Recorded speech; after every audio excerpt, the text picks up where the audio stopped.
함께 오늘 나눌 말씀은요, 고린도전서 1장 30절 말씀입니다. 고린도전서 1장 30절 말씀 함께 읽도록 하겠습니다. 너희는 하나님으로부터 나서 그리스도 예수 안에 있고 예수는 하나님으로부터 나와서 우리에게 지혜와 의로움과 거룩함과 구원함이 되셨으니. 아멘. 제가 작년에 1월 7일에 이 강단에서 처음으로 그 부임 설교를 했습니다. 딱 1년 만에 제가 다시 이 자리에 섰어요. 그때는 십자가 복음에 대해서 이렇게 말씀을 전했던 것으로 기억을 하는데, 1년이 지난 오늘 하나님 무슨 말씀으로 이렇게 전해야 할까요? 라고 그렇게 물었을 때 복음의 실제 대신 예수님을 전해야 한다라는 마음을 주셨습니다. 왜냐하면 오늘 제목과 같이 예수님이 우리의 삶의 전부이시기 때문이에요. 여러분, 이게 단순한 메시지지만 이것이 진리입니다. 예수님이 우리의 전부가 되십니다. 요한계시록 22장 13절 말씀에 나는 알파와 오메가요, 처음과 마지막이요, 시작과 마침이라고 이게 말씀하십니다. 예수님께서 우리의 시작과 끝이 되신다라는 거예요. 이 세상은 예수님으로부터 시작이 되었고 예수님이 다시 오실 때 그분께서 끝마치실 것입니다. 자, 그러므로 우리가 예수님을 아는 것은 우리에게 너무나 중요하고 가장 시급한 일인 것입니다.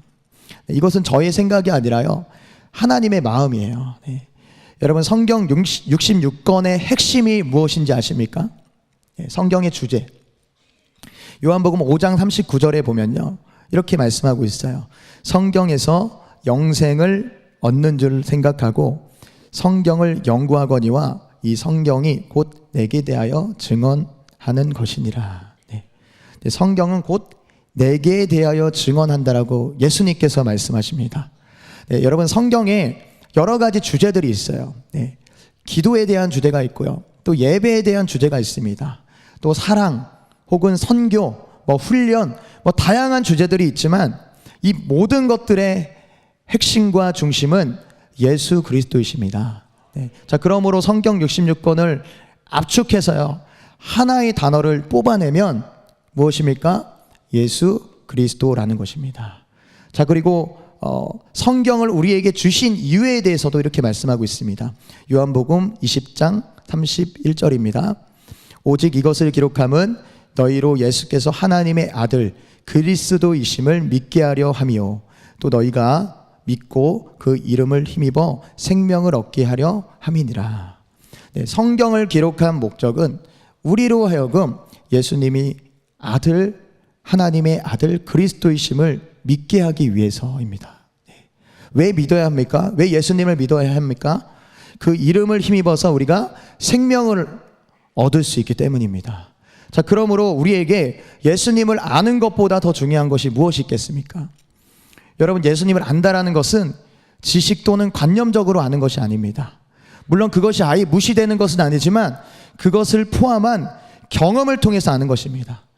우리가 만약에 예수님을 지식과 관념적으로만 알려고 한다면 여러분, 신앙생활은 굉장히 복잡해집니다. 헷갈립니다. 그런데 여러분, 신앙은 복잡하고 헷갈리고 애매한 것이 아닙니다. 우리 안에 너무나 많은 것들이, 세상의 것들이 섞여 있어서 본질이 흐려지고 복잡하게 된 것이지 사실 본질은 명확합니다. 헷갈리지 않습니다. 요한일서 1장 1절에서 2절 말씀을 한번 볼까요? 우리 함께 읽겠습니다. 시작. 태초부터 있는 생명의 말씀에 관하여는 우리가 들은 바요, 눈으로 본 바요, 자세히 보고 우리의 손으로 만진 바라. 이 생명이 나타내신 바 된지라. 이 영원한 생명을 우리가 보았고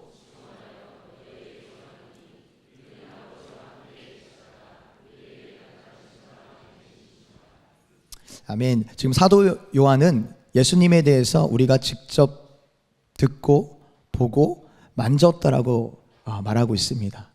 여러분, 요한은 예수님과 3년에서 3년 6개월 동안 실제로 함께 살았습니다. 함께 이야기를 나누고요, 밥을 먹고요, 교제하고 잠도 같이 잤어요.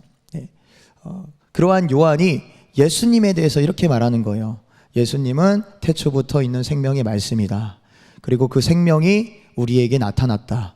영원한 생명을 우리가 직접 보았다. 네. 이렇게 말하고 있는 거예요. 여러분, 그런데 요한은 태초에 존재하지 않았습니다. 세상이 창조될 때 요한은 그 자리에 있지 않았어요. 네. 그런데 어떻게 예수님이 태초에 계셨고 말씀이 육신이 되어 이 땅에 오신 분이라는 것을 정확하게 알고 있을까요? 어떻게 예수님이 영원한 생명이라는 것을 요한은 알고 있을까요? 뭐 책상에 앉아서 예수님에 대해서 깊이 연구해서 알았을까요? 아니면 누구에게 들어서 알았을까요? 물론 그런 것이 필요할 수도 있습니다. 그러나 요한은 그분과 직접적으로 관계를 맺었습니다. 인격적인 관계를 맺었다라는 거예요. 그리고 예수님을 실제로 보았습니다. 그분과 대화를 나누고요, 그분의 몸을 만지기도 했습니다. 인격적인 관계를 통해서 예수님의 실체가 깨달아져서 예수님이 어떠한 분인지를 요한은 알았던 것입니다. 여러분, 예수님을 요한과 같이 알고 계십니까? 예수님을 인격적으로 그렇게 알고 계십니까? 여러분, 우리는 예수님을 만나야 됩니다. 오늘만 만나는 것이 아니라 실제적으로 매일매일 삶 가운데 예수님이 내 안에 계심을 우리가 믿음으로 바라보면서 그분과 실제적인 동행이 있어야 됩니다. 예수님과 동행하지 않는 신앙은요, 죽은 신앙이에요. 예수님을 놓치는 순간 우리의 신앙은 화석화되고 아무런 능력이 없는 종교 생활로 전락해버립니다. 예수님께서 바리새인과 서기관들을 비롯한 종교인들에게 뭐라고 말씀하셨습니까? 회칠한 무덤이라고 말씀하셨어요. 그들은 겉으로는 화려하고 그럴듯한 종교인으로 보였을지 몰라도 예수님 눈에는 그들은 죽은 자들이었습니다. 여러분, 주님이 보실 때 두 부류의 사람이 있어요. 주님께서 이곳에 오신 우리 모두를 보고 계시는데 주님이 보실 때 두 부류의 사람이 있습니다. 죽은 자와 살아있는 자. 자, 왜냐하면 그분은 생명의 근원이시기 때문에 생명이 있는 사람과 없는 사람을 단번에 아십니다. 예수님과 관계가 끊어져 있는 사람이라면 죽은 거예요. 영적으로 죽은 것입니다. 이전에 예수님을 만났더라도 현재 예수님과 실제적인 관계가 없다면, 그 교제가 끊어졌다면 영적으로 죽어 있는 거예요. 자, 그러나 현재 예수님과 친밀한 관계를 누리고 예수님 없이는 단 한순간도 살아갈 수 없으며 날마다 예수님을 붙들고 그분의 말씀에 순종하려고 애쓰고 몸부림치는 그러한 사람은 살아있는 자인 것입니다. 여러분, 주님이 보실 때 어떤 사람입니까? 죽은 자들입니까? 살아있는 자들입니까? 지난주에 블레싱에 제가 사역하고 있는 블레싱 지역에 한 권사님이 소천하셨습니다. 그 권사님이 소천하시기 전에 임종 예배를 드리러 전도사님하고 호스피스 병원에 갔어요.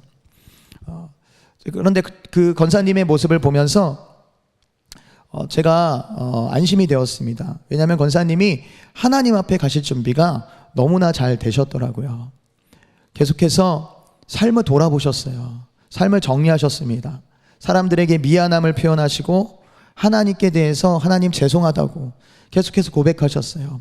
그리고 무엇보다 예수님을 붙들고 계셨습니다. 예수님의 이름을 부르셨어요. 주님 곁에 빨리 가고 싶다고 그렇게 고백하셨습니다. 저는 그 모습을 보면서 안심이 되었습니다. 여러분, 육신의 옷을 벗고 이제 주님 앞에 가셔야 되는 그 권사님에게 무엇이 필요했을까요? 돈이 필요할까요? 명예가 필요할까요? 아니면 세상의 지식이 필요할까요? 여러분, 이런 것들은 하나님 앞에 단 한 가지도 가져갈 수가 없습니다. 그 순간 필요한 분은 오직 예수님밖에 없다라는 것입니다. 다른 것으로 하나님 앞에 설 수가 없어요. 신앙의 연수가 많은 거 무의미합니다. 직분이 우리의 구원을 보장할 수 없습니다. 수많은 사역과 사람들에게 받았던 인정들, 그것이 우리를 천국으로 인도할 수 없습니다. 세상에 쌓은 재물과 명예는 도움이 될까요? 하나님 앞에 가면 이 모든 것들은 잠깐 있다가 없어지는 안개와 같이 사라지게 될 것입니다. 왜냐하면 하나님께는 저와 여러분들이 이 땅에서 예수님과 어떤 관계를 맺었는가, 예수님과 어떠한 그러한 사랑을 나누었는가, 예수님이 어떤 존재인가 그것만이 인정되기 때문입니다. 요한일서 5장 12절에 이렇게 말씀하십니다. 아들이 있는 자에게는 생명이 있고 하나님의 아들이 없는 자에게는 생명이 없느니라. 아들 예수님이 있는 자에게는 생명이 있습니다. 지금 저와 여러분들 가운데 아들 예수 그리스도가 우리 안에 계신다면 생명이 있어요. 그런데 아들 예수님이 없고 예수님 밖에 있다면 여러분 생명이 없는 것입니다. 하나님은 이것을 보신다라는 거예요.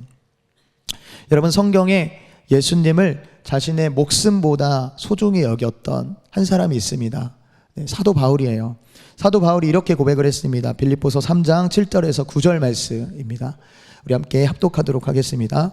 그러나 무엇이든지 내게 유익하던 것을 내가 그리스도를 위하여 다 해로 여길 뿐더러 또한 모든 것을 해로 여김은 내 주 그리스도 예수를 아는 지식이 가장 고상하기 때문이라.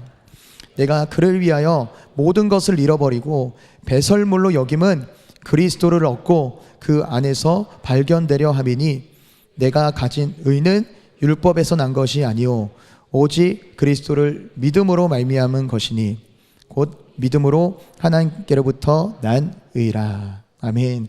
여러분 빌립보서는 바울이 3차 전도 여행이 끝나고 로마에 2년 동안 가택연금으로 갇혀 있을 때 쓴 옥중서신입니다. 바울의 삶이 안정적이고 평화로울 때 쓴 편지가 아니라 가장 불안하고 자유가 없고 언제 죽을지도 모르는 상황에서 쓴 편지입니다. 그런데 바울이 감옥에서 지금 뭐라고 말하고 있는 거예요? 예수님을 얻기 위해 자신은 모든 것을 버렸다고 고백을 합니다. 저는 이 말씀을 묵상을 하면서 바울이 어떻게 이러한 고백을 했을까? 도대체 바울에게 예수님은 어떠한 존재인가? 그런 생각이 들었습니다. 여러분 원래 바울은 예수님 빼고 모든 것을 가진 사람이었어요. 세상의 지식, 학문, 명예 그리고 유대 사회에서도 지도자로서 가장 높은 자리에 올라갈 수 있는 영향력 있는 지도자가 될 수 있는 역량을 가지고 있었던 사람이었습니다. 어떤 사람들은 바울이 만약 이 시대에 태어났다면 최소 4개에서 5개 이상의 학위를 가질 만큼 뛰어난 지성을 가지고 있다고 평가합니다. 예수님을 만나기 전에 바울은 이러한 것들이 자신에게 유익한 것으로 여겼습니다. 그런데 예수님을 만나고 나서 자신이 그동안 유익하게 여겼던 것들이 오히려 해가 된다라는 사실을 깨닫게 됩니다. 여러분 우리가 예수님이 어떤 분이신지 더 깊이 알게 된다면 여러분 우리도 역시 바울처럼 우리가 가진 것들을 버리면서까지 예수님을 얻으려 할 것입니다. 예수님이 아닌 다른 것에 집중하고 매여 있는 것이 얼마나 어리석고 부질없는 것이라는 것을 깨닫게 될 것입니다. 여러분 예수님은 세상의 그 어떠한 보화보다 소중한 분이십니다. 예수님은 그 무엇보다 가치 있는 분이세요. 여러분 우리에게 예수님이 진짜 이런 분입니까?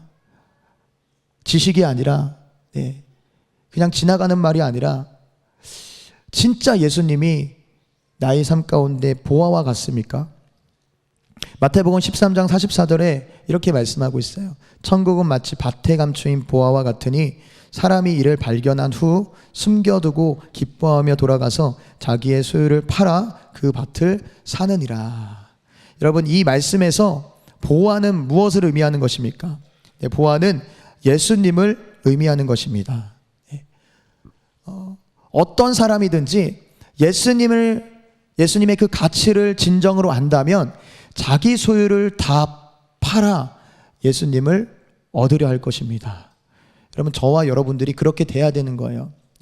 그럼 바울이 고백한 모든 것을 해로 여기고 나는 그리스도를 얻을 것이다. 여러분 이 고백이요 우리의 평생의 고백이 돼야 되는 줄 믿습니다. 그래서 저는 오늘 말씀을 통해서 그 예수님이 얼마나 가치 있고 소중한 분이신지를 나누기를 원합니다. 처음에 우리가 읽었던 고린도전서 1장 30절 말씀을 한 번 더 읽도록 하겠습니다. 너희는 하나님으로부터 나와 그리스도 예수 안에 있고 예수는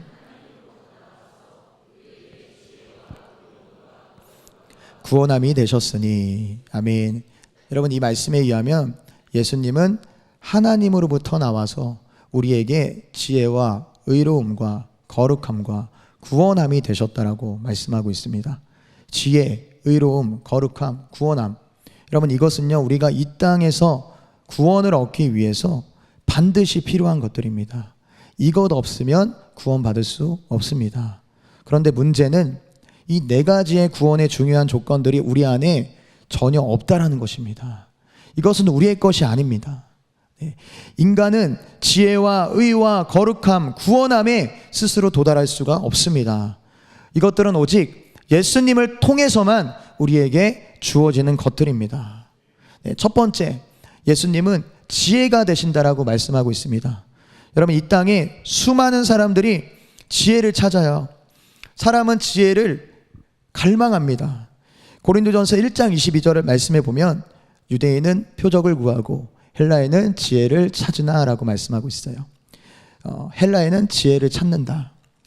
여러분, 바울이 살고 있던 시대는 헬레니즘의 영향으로 인해서 사람들이 헬라 철학의 영향을 많이 받았던 그러한 시대입니다. 여러분, 철학이 무엇입니까? 철학은 헬라어로 필레소피아입니다. 필레소피아는 사랑하다라는 뜻의 필레오와 지혜라는 뜻의 소피아의 합성어입니다. 자, 그러므로 어원상으로 봤을 때 철학은 지혜를 사랑하다라는 뜻입니다. 지혜를 사랑하다. 그러니까 지혜를 사랑하기 위해서 그들이 철학을 공부했다라는 것입니다. 그래서 헬라 철학자들은 지혜를 가장 많이 강조했습니다. 지혜를 인간의 가장 중요한 목표로 삼았습니다. 심지어 지혜의 구원이 있다라고도 말했습니다. 지혜로운 사람들을 가장 높였어요. 그러니 헬라인이 지혜를 구하는 것은 당연한 것으로 보입니다. 그러면 이 시대는 어떻습니까? 여러분, 지금 이 시대에도 사람들은 지혜에 대한 갈망함이 있어요. 지혜를 추구합니다. 더 많은 지식을 가지려고 해요. 많이 배우고 많은 지식을 아는 것에 대해서 마음과 시간과 재정을 투자합니다. 여러분, 그런데 세상의 지혜의 끝은 결국 어떻습니까? 어디로 갑니까? 하나님을 대적하는 자리로 갑니다. 반드시 세상의 지혜는 하나님을 대적하게 되어 있습니다. 결국 인간의 지혜는 하나님의 주인됨을 버리고 자신이 주인 되어 스스로 바벨탑을 쌓게 합니다. 전 세계 유수한 대학들의 목적이 무엇입니까? 가장 탁월한 사람을 만들어내는 거예요. 인류에게 닥쳐오는 수많은 문제들이 있지 않습니까? 그 문제들을 해결하기 위해서 해결할 수 있는 탁월한 사람을 길러내는 것이 대학의 목적이에요. 심지어 기독교의 가치로 세워진 학교들도 처음에는 말씀으로 시작했지만 지금은 하나님의 말씀이 빠진 세상의 지혜를 쫓아가고 있다는 사실을 부정할 수가 없습니다. 왜냐하면 이러한 학교들이 지금 무엇을 추구하고 있습니까? 무엇에 찬성하고 있어요? 하나님을 대적하는 것들을 앞장서서 행하고 있지 않습니까? 동성애를 찬성하고 하나님의 창조의 질서를 무너뜨리는데 가장 적극적으로 활동하며 그러한 사람들을 배출해내고 있기 때문입니다. 여러분, 그런데 일반적으로 사람들이 추구하는 이 세상의 지혜에 대해서 성경은 뭐라고 말하고 있나요? 고린도전서 1장 20절 말씀입니다. 지혜 있는 자가 어디 있느냐?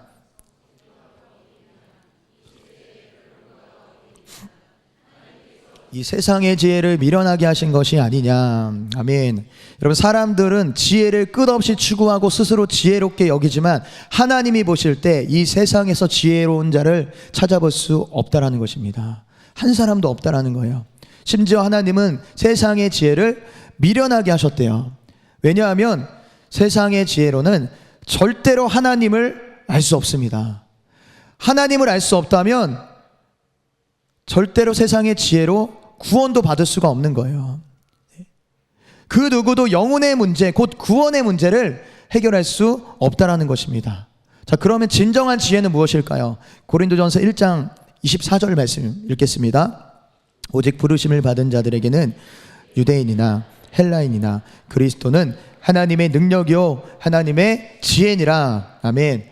여러분, 진정한 지혜에 대해서 뭐라고 말씀하고 있습니까? 진정한 지혜는 그리스도다라고 말씀하고 있어요. 바울은 예수님이 하나님의 지혜라고 말하고 있는 거예요. 골로새서 2장 3절입니다.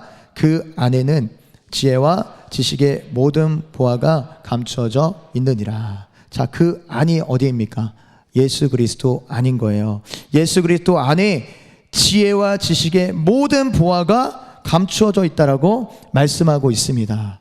자, 그러니까 우리가 이 세상을 살아갈 때 세상의 지혜를 갈망하는 것이 아니라, 세상의 지혜를 의지하는 것이 아니라 어떠한 지혜를 의지합니까? 하나님의 지혜 대신 예수 그리스도께로 나가는 것입니다. 그분께 나아갈 때 진정한 지혜와 자유가 우리 가운데 임하게 되는 것입니다. 제가 전에 사역하던 교회에 아주 귀한 아이가 있었어요. 제가 처음 그 교회에 갔을 때 그 아이는 중학교 1학년이었습니다. 그런데 이 아이는 그 부모님들이 예수님을 믿지 않아요. 정말 하나님께서 은혜로 그 친구의 전도를 통해서 이 아이가 교회에 나왔거든요. 근데 이 아이가 너무나 귀해요. 저는 그 아이를 보면서 어떻게 믿지 않는 부모님 밑에서 이러한 아이가 자라났을까라는 생각을 했어요. 성품도 너무 좋고요. 아이가요, 순종을 너무 잘합니다. 그리고 예배를 너무나 잘 드려요. 하나님을 향한 갈망함이 있습니다. 모든 공예배에 빠지지 않고 나와요. 청소년부의 모든 예배와 기도회도 빠짐없이 나옵니다. 평일에 기도회를 했는데 그때도 이 아이는요, 기도회를 나오는 거예요. 심지어 새벽과 주일 청소년 예배에는요, 방송실을 섬겨요. 여러분, 방송실을 섬겨본 분들은 아시겠지만 방송실에서 예배하는 것이 쉽지 않습니다. 그런데 이 아이는요, 방송실에서도 예배하기 위해서 몸부림치는 거예요. 근데 예배만 잘 드리는 게 아니라 공부도 잘해요. 맨날 전교 1등 하는 거예요. 그래서 이번에 S대에 들어갔대요.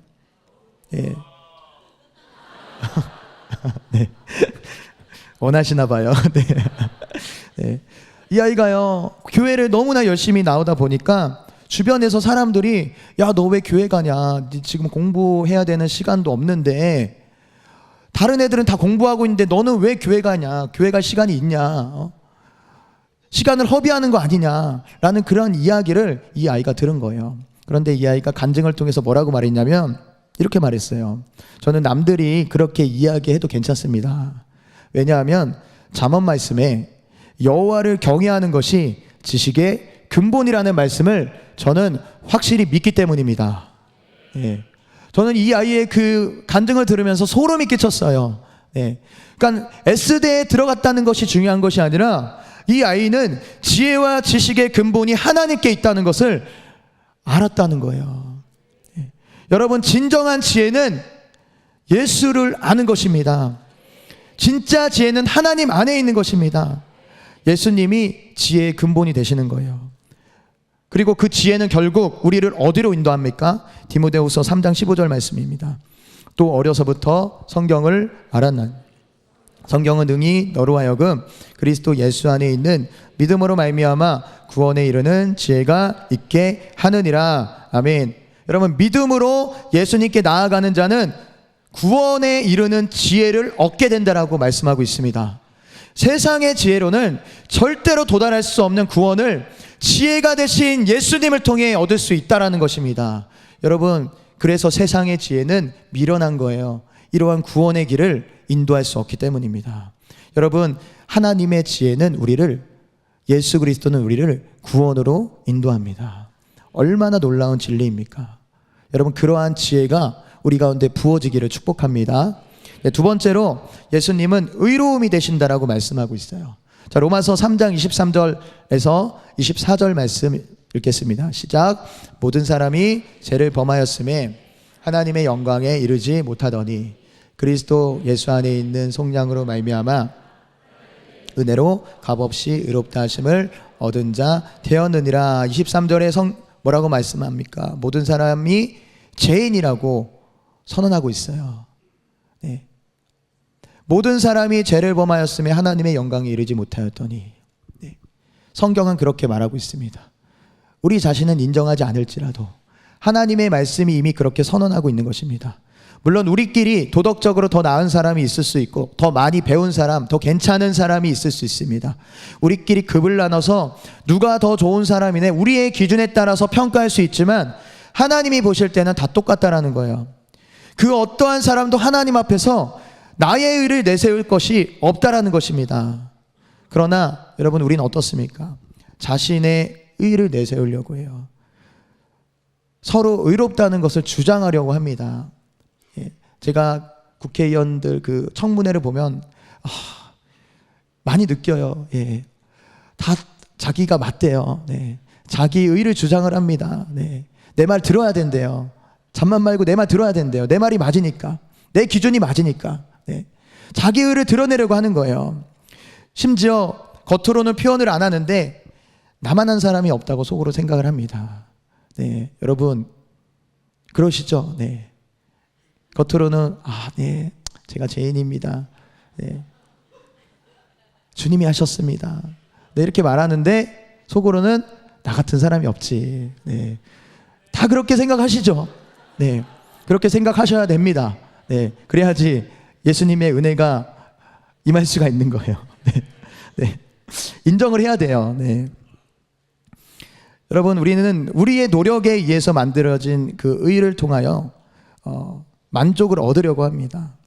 자신의 노력으로 얻은 그 의를 가지고 하나님 앞에 나가려고 합니다. 자, 그런데 하나님 앞에 이 모든 것들은요, 사람의 의는요, 종이짝에 불과하다라는 것입니다. 그 어떤 사람도 하나님 앞에서 자신의 의나 공로를 내세울 수가 없습니다.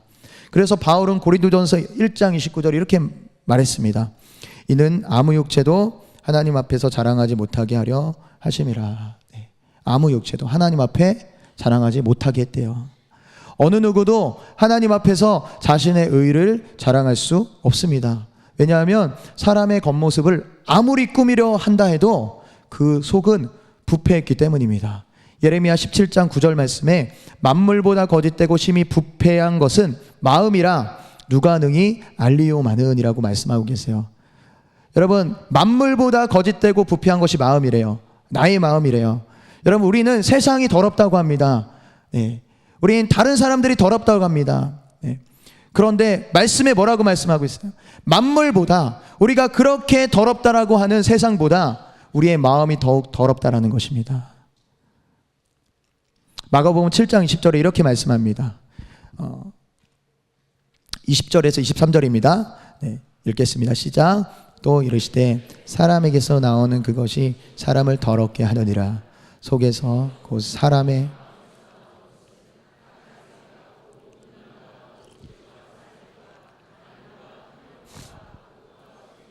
비방과 교만과 우매함이니 이 모든 악한 것이 다 속에서 나와서 사람을 더럽게 하느니라. 아멘. 여러분, 이 말씀에 동의하십니까? 이 말씀에 해당되지 않는 분이 계십니까? 사람의 마음에서 이 모든 악한 것들이 나온다라는 거예요. 그래서 사람을 더럽게 한대요. 그런데 더 심각한 것은 이런 것들은요, 눈에 보이지 않습니다. 나의 눈에 보이지 않아요. 그래서 우리는 내 안에 더러운 것들이 얼마나 많은지 인식하지 못합니다. 스스로 몰라요. 만약 우리의 마음이 더럽혀져 있는 것을 눈으로 볼 수 있다면 여러분, 부끄러워서 이 자리에 당당하게 앉아 있을 사람이 없을 것입니다. 여러분, 아까 읽었던 그 빌립보서 3장 말씀을 다시 보면 여러분, 바울이 뭐라고 말했습니까? 내게 유익하던 것을 해로 여길 뿐만 아니라 예수를 얻기 위해서 모든 것을 배설물로 여긴다라고 했습니다. 여러분, 배설물이 무엇입니까? 배설물이 무엇입니까? 변이죠, 변. 아침부터 죄송하지만 여기에서요, 자신의 변을 유익하게 여기시는 분이 계십니까? 내 변은 유익해요. 깨끗해요. 내가 이렇게 유익한 변을 많이 가지고 있어요. 자, 보세요. 여러분, 그렇게 변이 많다고 자랑하는 분이 계십니까? 온몸에 똥칠하고 당당하게 이 자리에 앉아 있는 분이 계십니까? 아무도 없을 거예요. 그런데 실제로 우리가 눈에 보이진 않지만 우리가 그러한 영적인 상태라는 거예요. 눈으로 보이지 않지만 우리가 그렇게 자신의 의, 바울이 그렇게 배설물과 같이 여겼던 자신의 의를 계속해서 자랑하고 내세우고 그 똥을 가지고 하나님 앞에 나아가려고 한다는 것입니다. 여러분, 그러나 우리가 이 사실을 정확하게 알고 있다면 우리는 나의 의를 드러내지 않을 것입니다. 우리의 의가 하나님 앞에 얼마나 쓸모없고 가치 없는 것인지 치를 떨면서 버리게 될 것입니다. 여러분, 그렇다면 우리가 의로움을 얻기 위해서 어떻게 해야 됩니까? 다른 방법이 없습니다. 우리의 의로움이 되신, 의가 되신 예수님께 나아가야 됩니다. 우리가 의롭게 되는 다른 방법은 존재하지 않습니다. 회개하고 오직 하나님의 의 되신 예수님을 전적으로 의지해야 되는 것입니다. 그분 안으로 들어가야 됩니다. 그분을 소유해야 됩니다. 여러분, 로마서 말씀에 오직 주 예수 그리스도로 옷 입고 라고 말씀하세요. 오직 예수 그리스도로 옷 입고 정욕을 위하여 육신의 일을 도모하지 말라라고 말씀하십니다. 여러분, 예수 그리스도를 옷을 입는다는 게 무엇입니까? 예수님과 연합한다는 것입니다. 그분과 완전한 연합 가운데 우리가 그분 안으로 들어간다라는 것입니다. 그분 안에 있을 때 여러분, 의 되신 예수님을 통해서 그 의가 우리 가운데 흘러나오는 것입니다. 하나님은 우리를 보실 때 예수님의 렌즈를 통해서 보고 계십니다.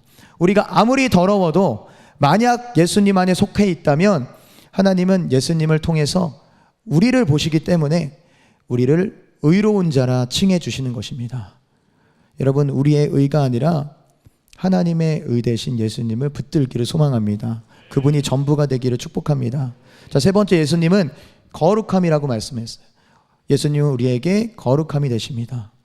자, 우리가 스스로 의롭게 될 수 없는 것과 같이 스스로 거룩해질 수도 없습니다. 예레미야 13장 23절 말씀 보겠습니다. 읽겠습니다. 시작.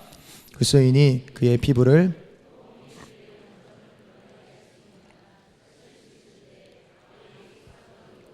선을 행할 수 있으리라. 아멘. 여러분, 이 말씀에서 구스인과 표범은 우리를 뜻하는 거예요. 피부색이 검은 구스인이 스스로 하얗게 할 수 없다라는 것입니다. 같은 원리로 표범이 그 반점을 스스로 변하게 할 수 없습니다. 반점의 크기와 개수를 스스로 조절할 수 없습니다. 마찬가지예요. 우리도 우리의 연약한 힘으로는 선을 행할 수가 없습니다. 스스로 우리는 거룩해질 수 없는 것입니다. 여러분, 구약의 제사에서 이스라엘 백성들은 자신의 죄를 해결하기 위해서 소나 양을 직접 잡아서 제사를 드립니다. 그런데 일반적인 소나 양이 아니라 흠이 전혀 없는 소나 양을 잡습니다. 왜 그렇습니까? 이스라엘 백성 중에 죄를 지은 사람이 흠없는 소나 양을 제사장 앞에 가져가서 가장 먼저 하는 것이 무엇인지 아십니까? 바로 잡지 않습니다. 그 흠없는 소나 양의 이마에 안수를 해요. 안수를 왜 할까요? 안수를 통해서 그 제물을 드리는, 제사를 드리는 사람의 모든 죄가 그 제물에게, 짐승에게 전가되는 것입니다. 그리고 그 죄가 전가될 뿐만 아니라 안수를 통해 짐승의 그 흠없는 그 거룩함이 그 제사를 드리는 사람에게 흘러가게 됩니다. 이것을 신학적인 용어로 전가라고 하잖아요. 잘못이나 책임을 다른 사람에게 넘기는 것. 자, 구약에서 제사를 드릴 때 제물로 쓰이는 흠없는 소나 양은 예수님을 예표하잖아요. 침례 요한이 예수님을 볼 때 세상의 죄를 지고 가는 어린 양이라고 말했습니다. 예수님이 세상의 죄를 다 짊어지셨다라는 거예요. 저와 여러분들의 죄를 다 지고 가셨다라는 것입니다. 거룩하고 흠이 없는 예수님께서 우리의 죄와 더러움을 가져가시고 반대로 우리에게 거룩함을 주셨습니다. 자, 이 일이 어디에서 일어났습니까? 십자가에서 일어난 거예요. 그래서 바울은 갈라디아서 2장 20절에 이렇게 말했어요. 내가 그리스도와 함께 십자가에 못 박혔나니 그런즉 이제는 내가 사는 것이 아니오 오직 내 안에 그리스도께서 사시는 것이라. 여러분, 우리가 믿음으로 예수님의 십자가의 죽으심과 부활하심에 함께 동참했다라는 것입니다. 그렇게 예수님의 죽으심과 부활에 연합할 때 우리의 죄가 예수님께 전가되고 예수님의 그 거룩함과 흠이 없음이 우리에게 흘러오는 것입니다. 그러니까 오직 예수님만이 우리를 거룩하게 하실 수가 있는 거예요. 우리는 절대로 스스로 거룩해질 수가 없습니다. 자, 또 예수님만이 거룩함을 우리에게 주시는 이유가 한 가지가 더 있습니다. 히브리서 9장 14절 말씀입니다. 우리 함께 읽겠습니다. 하물며 영원하신 성령으로 말미암아 흠없는 자기를 하나님께 드린 그리스도의 피가 어찌 너희 양심을 죽은 행실에서 깨끗하게 하고 살아계신 하나님을 섬기게 하지 못하겠느냐. 아멘. 여기 흠없는 자기를 하나님께 드린 그리스도의 피가 너희 양심을 죽은 행실에서 깨끗하게 하고 살아계신 하나님을 섬기게 하지 못하겠느냐라고 말하고 있습니다. 여러분, 우리가 아까도 예배 처음 시작할 때 예수님의 피를 의지했습니다. 우리가 예배 때마다 예수의 피를 선포하고 우리가 의지하지 않습니까? 그렇게 하는 이유가 무엇입니까? 우리가 너무 더럽혀져 있어요. 우리가 세상의 가치관과 세상의 정욕, 세상의 때에 더럽혀져 있습니다. 그렇기 때문에 오직 예수의 피가 우리를 정결하게 할 수 있습니다. 예수의 피를 힘입어서 우리가 하나님 앞에 나갈 때 우리가 거룩해지는 것입니다. 다른 것으로는 우리가 거룩해질 수 없습니다. 오직 예수 그리스도의 보혈로 우리가 거룩하게 씻김을 받았다라는 것입니다. 여러분, 오직 예수님으로 인해 거룩해지는 거예요. 자, 그러므로 우리가 우리의 거룩을 위해서 오직 예수 그리스도가 필요합니다. 그분이 전부가 되시는 거예요. 자, 마지막으로 예수님은 구원함이 되십니다 라고 말씀하고 있어요. 자, 여기서 구원함이라는 단어를 이렇게 번역이 조금 애매한데요. 구원함이라고 했는데요, 원문에 더 가까운 표현은 구속입니다. 구속. 어떤 차이가 있냐면 구속은 노예의 몸값을 지불하고 해방시키는 행위입니다. 그리고 구속을 믿음으로 받아들이는 사람이 받는 것이 바로 구원인 거예요. 즉 구원은 구속의 결과인 거예요. 구속을 믿는 사람들, 예수님이 나의 죄를 대신해서 그 죄값을 치르셨다라는 그 사실을 믿는 자들에게 구원이 오는 것입니다. 구원이 주어지는 것입니다. 여러분, 우리의 죄의 대가가 얼마나 큰지 아십니까? 너무 커서요, 우리가 스스로 해결할 수가 없습니다. 마태복음 18장에 용서할 줄 모르는 종의 비유가 나옵니다. 어떤 주인에게 10,000달란트 빚진 종이 있었어요. 그런데 그 주인이 아내와 자식들과 모든 소유를 다 팔아서 그 빚을 갚으라고 종에게 말합니다. 그런데 문제는 그 종의 소유를 다 팔아도 그 종은 10,000달란트의 빚을 갚을 수 없다라는 것입니다. 주인은 결국 그 종을 불쌍히 여겨서요, 모든 빚을 다 탕감해 줍니다. 여러분, 10,000달란트가 어느 정도인지 아십니까? 천문학적인 액수입니다. 10,000달란트를 당시에 흔히 쓰던 화폐의 단위인 데나리온으로 환산을 하면 6천만 데나리온이 나옵니다. 엄청난 액수예요. 당시에 일반 노동자의 하루 품값이 1데나리온이에요. 자, 그러면 이 6천만 데나리온이면 6천만 데나리온을 벌기 위해서는 6천만 일을 일해야 되는 거예요. 잘 와닿지 않으시죠? 네. 년으로 바꿔보겠습니다. 년으로 바꾸면요, 16만 5천 년 분량입니다. 네.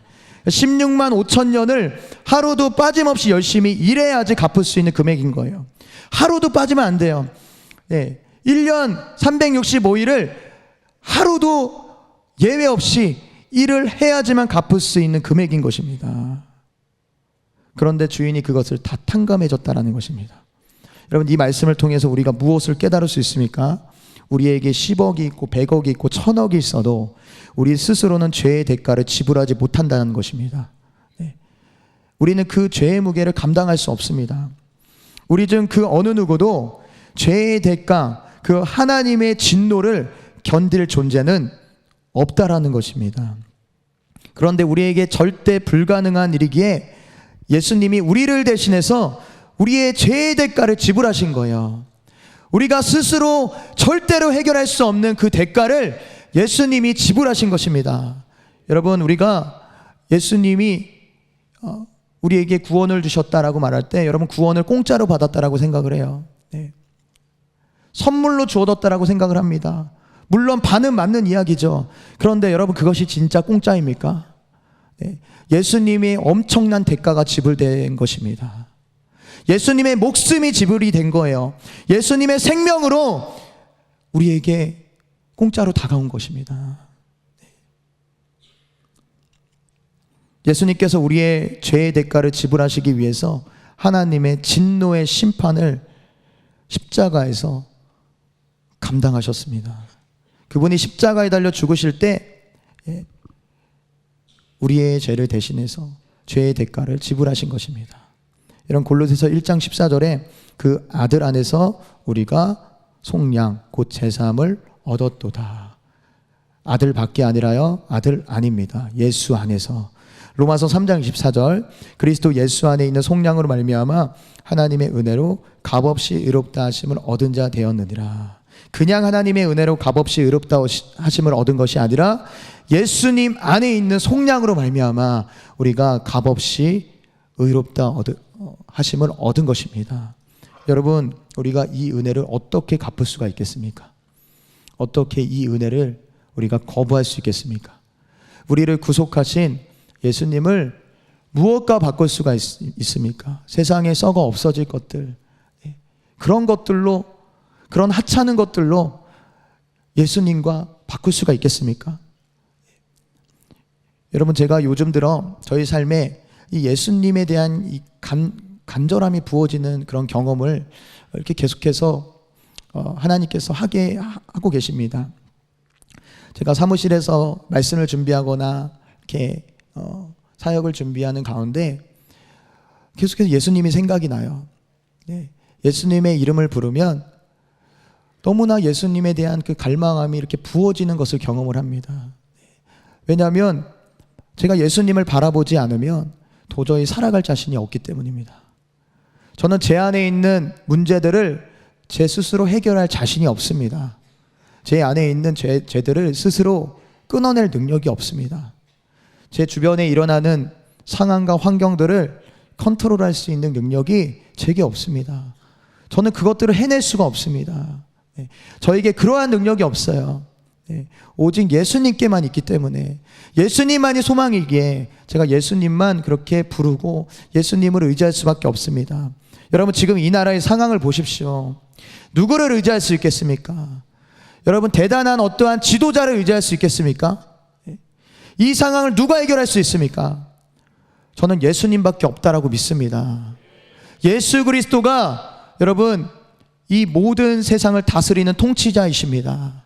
그분만이 해결할 수 있는 것입니다. 예수님만이 답이신 것입니다. 여러분, 복음서를 읽다 보면 예수님께 나와서 기적을 경험하는 사람들이 많이 나오죠. 안진뱅이가 일어나고요, 눈먼 자들이 눈을 뜨고요, 마음의 공허함을 느끼고 상처를 입은 자들이 회복됩니다. 죽은 자들이 살아나요, 죄인이 구원을 받습니다. 그런데 이 사람들이 어떠한 마음과 어떠한 태도로 예수님께 나올까요? 어릴 때부터 귀신 들린 아이가, 그 아이의 아버지가 예수님께 나옵니다. 12해 동안 혈루병을 앓았던 여인이 예수님께 나온다고 말씀하고 있어요. 태어날 때부터 맹인이었던 그 바디메오가 예수님께 나옵니다. 여러분, 그런데 말씀을 자세히 살펴보면 이들에게 삶의 문제가 찾아온 시기에 대해서 성경은 정확하게 기록을 하고 있어요. 어릴 때부터 귀신에 들렸다, 12해 동안 혈루병을 앓았다, 태어날 때부터 맹인이었다. 여러분, 이것을 왜 기록하셨을까요? 우리로 하여금 깨닫게 하기 위해서예요. 어릴 때부터, 그리고 12해 동안 태어날 때부터 그 시작된 문제, 그 병을 치유하기 위해서 이들이 수많은 방법을 찾았다라는 것입니다. 사람을 찾아가기도 하고요, 문제를 해결하기 위해서 다른 방법을 찾기도 했습니다. 그런데 이들 앞에 놓여진 문제들을 지금까지 해결할 방법이 없었다라는 것입니다. 여러분, 12해 동안 혈루병을 앓았던 여인은 수많은 의사를 찾아갔다고 기록을 하고 있어요. 그런데 그때마다 아마 그 여인은 소망을 품고 갔을 거예요. 명의가 있다라는 소식을 듣고 이제는 내가 나을 수 있겠지 라는 소망을 가지고 갔는데, 막상 갔는데 여러분, 오히려 소망을 잃어버리는 거예요. 안 되는구나. 심지어 가지고 있는 재산을 다 허비함에도 아무런 휘염이 없고 오히려 더 중하여졌다라고 마가복음 5장에 기록을 하고 있습니다. 여러분, 이들이 어떠한 마음으로 예수님께 나아갔습니까? 예수님만이 나의 문제를 해결할 수 있습니다. 다른 것으로는 할 수 없습니다. 내가 아는 방법과 사람들을 다 동원해 봤지만 그것으로 해결할 수 없었습니다. 나는 여전히 안진뱅이고, 나는 여전히 맹인이고, 나는 여전히 혈루병을 앓고 있습니다. 다른 곳에는 이것을 해결할 수가 없습니다. 오직 예수님만이 가능하십니다. 여러분, 이런 마음으로 예수님께 나아가지 않았겠습니까? 여러분, 이 자리에 계신 우리 성도님들, 저마다 여러 가지 문제를 품고 계실 거예요. 겉으로 보았을 때는 멀쩡하지만 그 속에는 수많은 문제에 마음이 상하고 찢기고 그렇게 힘든 하루하루를 살아가시는 분들이 분명히 있을 것입니다. 여러분, 그런데 왜 예수님이 아닌 다른 것을 의지하십니까? 왜 예수님이 아닌 사람을 찾아가십니까? 왜 예수님 말고 왜 다른 방법을 찾아가십니까? 여러분, 나라가 이렇게 어렵고 혼란스러운데 왜 기도의 자리로 나오지 않습니까? 기도의 자리에서 예수님께 매달려야 되지 않겠습니까? 예수님께 매달린 사람들, 여러분, 신약에는, 복음서에는 예수님께 그렇게 문제를 가지고 매달렸던 사람들에 대해서 많이 나옵니다. 그 사람들이 회복되었던 이유가 뭐예요? 예수님만이 가능하십니다. 아무런 소망이 없습니다. 다른 무엇으로 해결할 수 없습니다. 그렇게 절박한 심정으로 예수님이 길이라는 사실을 알고 그렇게 예수님께 매달렸던 사람들, 그 사람들만 치유를 경험합니다. 기적을 경험합니다. 여러분, 우리의 삶 가운데 수많은 문제들이 있어요. 물론 해결해야죠. 그렇죠? 우리가 할 수 있는 영역이 있습니다. 그러나 우리가 지금 가장 먼저 해야 될 것은 예수님께 나아가는 것입니다. 여러분, 우리에게 문제를 허락하신 이유는 문제에 집중하지 말고 나에게 집중하라는 것입니다. 나를 바라봐라. 나를 바라봐야 된다. 지금 다른 곳에 갈 때가 아니야. 나에게 나와야 된다 라고 그렇게 주님께서 우리에게 말씀하시는 것입니다. 여러분, 우리는 예수님으로 가득 채워져야 됩니다. 머리끝부터 발끝까지 예수님으로 충만해져야 됩니다. 여러분, 예수님이 우리의 전부가 되세요. 그분은 우리의 지혜가 되시고 우리의 의가 되시고 우리의 구원함이 되시고 구속함이 되시고 거룩함이 되십니다. 이 소중한 예수님을 위해서 우리가 그동안 유익하게 여겼던 모든 것을 여러분 버리는 결단이 있어야 돼요. 그것을 버리지 않으면 절대로 예수님을 만날 수가 없습니다. 바울이 왜 버렸겠어요? 바울이 자기에게 유익했던 것들을 왜 그것을 한 번에 뒤도 안 돌아보고요, 왜 그것을 배설물처럼 여겼겠습니까? 그것을 버리지 않으면 예수님을 따라갈 수 없습니다. 그것을 버리지 않으면 주님이 주시는 지혜와 의로움과 거룩함과 구속함을 받아낼 수가 없기 때문입니다. 오직 예수께만 그것이 있는 것입니다. 여러분, 우리는 그 예수님의 그 옷자락을 붙잡으면서 날마다 예수님을 놓치지 않기 위해서 몸부림쳐야 됩니다. 여러분, 마지막 때 우리의 싸움은 예수님을 의지하는 싸움입니다. 여러분, 이것을 해내는 사람만이 끝까지 갈 수 있어요. 마지막 때 환난과 어마어마한 그런 진동들이 지금 이 나라의 상황처럼 전 세계 가운데, 개인의 삶 가운데, 교회 가운데 분명히 있을 텐데, 여러분, 그 상황에서 우리가 무엇을 붙들어야 됩니까? 예수님밖에 없다라는 거예요. 예수님을 붙드는 자들, 끝까지 그 예수님께 소망을 두고 그 예수님을 신뢰하는 자들, 모든 것을 다 잃어버려도 예수님을 포기하지 않는 자들, 여러분, 그러한 자들, 그러한 분들이 마지막 때 예수님을 맞이할 수 있는 것입니다. 여러분, 그 예수님께 나아가시기를 축복합니다. 다른 답이 없습니다. 예수님께 절박한 심정으로 매달리는 거예요. 예수님께 나 좀 살려달라고, 나 좀 긍휼히 여겨달라고 그렇게 고백하며 그 예수님을 붙들고 나아갈 때 여러분 돌파됩니다.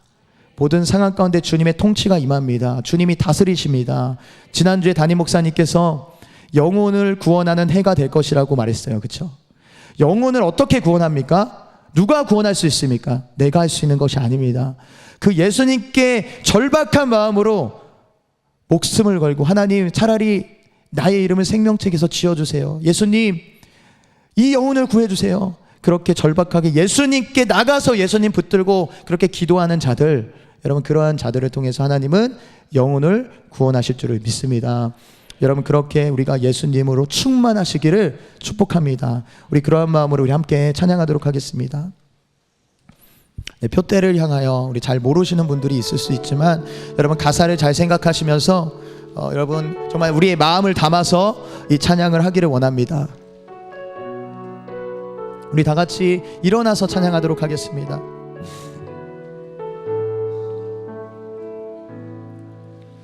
내게 유익하던 것을 다 해로 여기네. 구주를 위하여 모두 다 버리네. 모든 것을 잃어버려도 아깝지 않음을, 예수를 아는 지식이 가장 고상함이라. 육체를 신뢰하지 않고, 육체를 신뢰하지 않고 겸손한 마음으로 부활의 능력과 고난에 참여하며 주의 죽으심을 본받아 그리스도를 얻고 예수의 안에서 발견되려 함이라. 표대를 향하여 그리스도 예수 안에서 구름의 상을 위하여 달려가노라.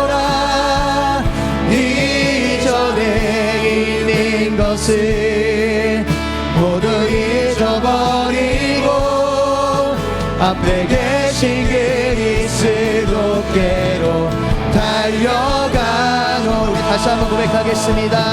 육체를 신뢰하지 않고 겸손한 마음으로 부활의 능력과 고난에 참여하며 죽으심을 본받아 그리스도를 얻고 예수의 안에서 발견되려 함이. 우리의 고백을 올려드립시다. 표대를 향하여 그리스도 예수 안에서 구름의 상을 위하여 달려가노라. 이전에 있는 것을 모두 잊어버리고 앞에 계신 그리스도께. 우리 다시 한번 우리 고백하며 나아갑니다. 표대를 향하여, 표대를 향하여 오직 예수 그리스도 안에서, 예수 안에서 구름의 산을 위하여 달려가노라. 이전에 있는 것을 모두 잊어버리고 앞에 계신 그리스도께로 달려. 우리 시간에 함께 기도하며 나아가실 때 하나님, 오직 예수님만이 우리의 전부 되십니다. 예수님만이 우리의 답이 되시고 예수님만이 우리의 소망이 되시는데 내가 다른 것을 의지했습니다. 내가 사람을 찾아갔습니다. 내가 다른 방법을 찾았습니다. 하나님, 이 시간 우리가 회개하기를 원합니다. 예수가 전부인데 오직 예수로 우리가 살아야 되는데 우리가 다른 것을 의지했습니다. 하나님, 우리를 용서하여 주시고 하나님 다시 한번 결단하는 마음으로 예수가 나의 삶의 전부입니다, 그렇게 고백하는 우리가 되게 하여 주시옵소서. 우리 함께 주여 한번 부르고 기도합니다. 주여.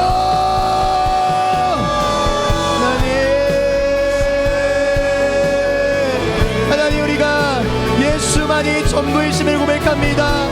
하나님, 내가 다른 것 다 잃어버려도 예수님만 잃어버리지 않기를 원합니다.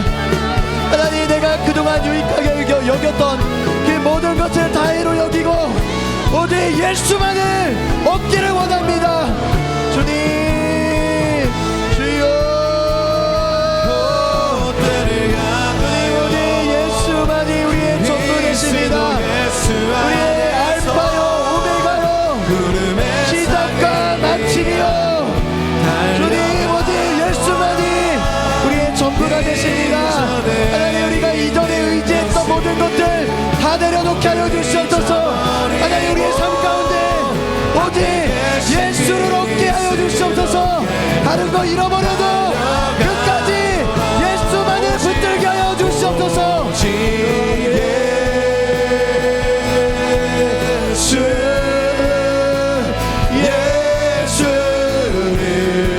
예수만을 원합니다. 모든 걸 잃어도 예수를 원합니다.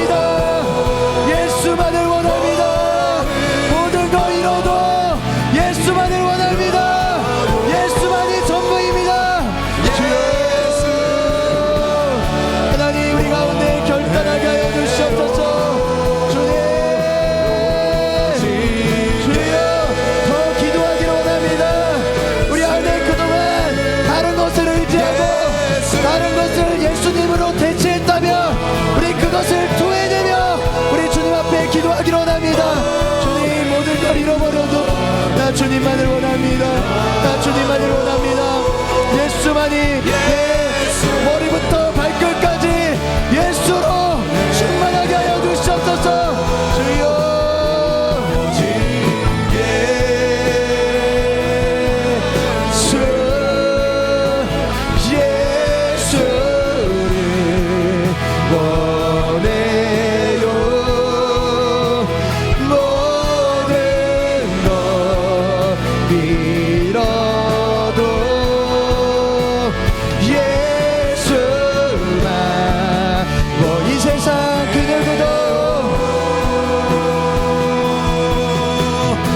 세상 그 누구도 무엇도 필요 없네. 우리의 마음을 담아 우리 주님께 고백합시다.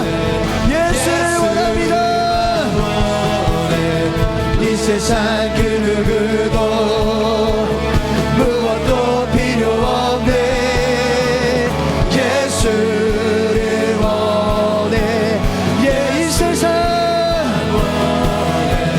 이 세상 그 누구도 무엇도 필요 없네. 예수만을 원합니다. 예수를 원해. 그 누구도 무엇도 필요 없네. 예수를 원해.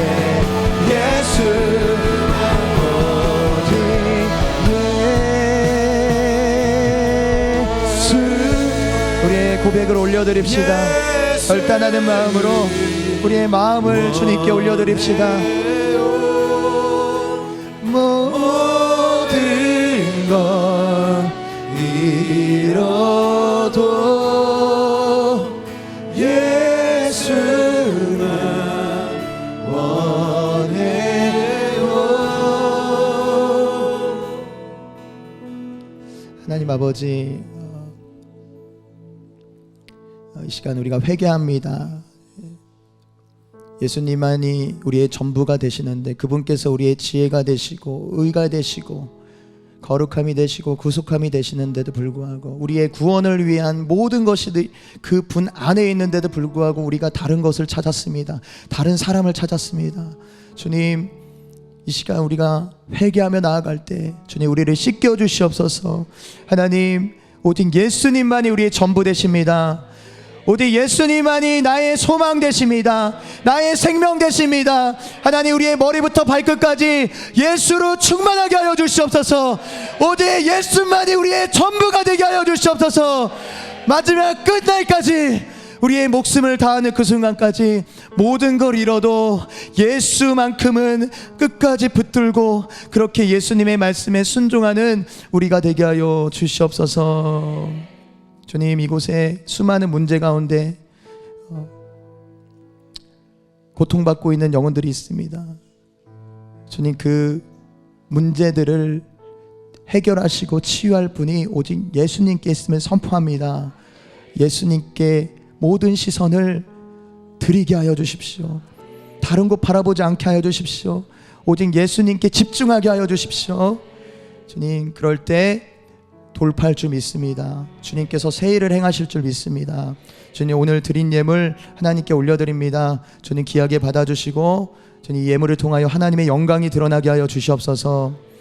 이제는 우리 주 예수 그리스도의 은혜와 하나님 아버지의 사랑과 성령님의 감화 감동 교통하심이 오늘 예수가 전부 되기를 결단하는 우리 모든 성도들의 머리 위에, 가정 위에, 직장 위에, 교회 위에 영원토록 함께 있을지어다. 아멘.